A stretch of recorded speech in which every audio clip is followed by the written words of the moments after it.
Hello friends, இன்றைக்கி நம்ம டேஸ்டியான பட்டர் சிக்கன் மசாலா செய்ய போகிறோம். வாங்க பட்டர் சிக்கன் மசாலா எப்படி செய்கிறதுன்னு பார்க்கலாம்.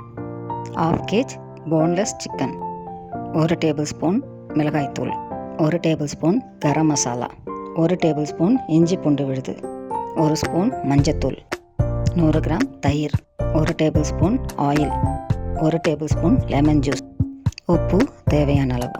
சிக்கனில் மசாலா சேர்த்து 1 மணி நேரம் ஊற வைக்க போகிறோம். மிளகாய்த்தூள், garam masala, ginger garlic paste, மஞ்சத்தூள், தயிர், எண்ணெய், லெமன் ஜூஸ், உப்புத்தூள் எல்லாம் சேர்த்து பிசைஞ்சு 1 மணி நேரம் ஊற வச்சுக்கலாம். இப்போ ஸ்டவ் ஆன் பண்ணிக்கலாம். தோசைக்கல் ஸ்டவ்வில் வச்சுக்கலாம்.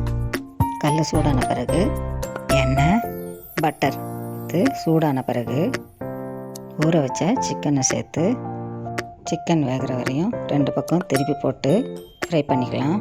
பட்டர் சிக்கன் மசாலா கிரேவி செய்கிறதுக்கு ஸ்டவ் ஆன் பண்ணிக்கலாம். ஸ்டவ்வில் கடாய் வச்சுக்கலாம். கடாயில் பட்டர், ஆயில் ரெண்டுமே சேர்த்து சூடான பிறகு 2 கட் பண்ண ஆனியன், 10 முந்திரி, 1 துண்டு இஞ்சி, 5 பல்லு பூண்டு எல்லாம் சேர்த்து ஆனியன் ப்ரௌன் ஆகிற வரையும் வதக்கலாம். இப்போது ஆனியன் ப்ரௌன் ஆகிடுச்சு.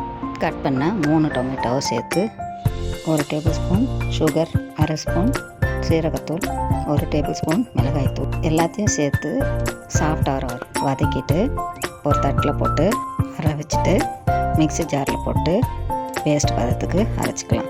மறுபடியும் ஸ்டவ் ஆன் பண்ணி கடாய் வச்சுக்கலாம். கடாயில் பட்டர், ஆயில் சேர்த்து சூடான பிறகு அரைச்ச மசாலா அரைச்ச தண்ணி, உப்பு சேர்த்து ஸ்டவ்வை சிம்மில் வச்சு கொதிக்க வச்சுக்கலாம். இப்போது குழம்பு கொதிச்சிருச்சு. ஃப்ரை பண்ண சிக்கனை சேர்த்து 2 நிமிஷம் கொதிக்க வச்சு ஸ்டவ்வை ஆஃப் பண்ணிக்கலாம். இப்போது டேஸ்டியான பட்டர் சிக்கன் மசாலா ரெடி ஆயிடுச்சு.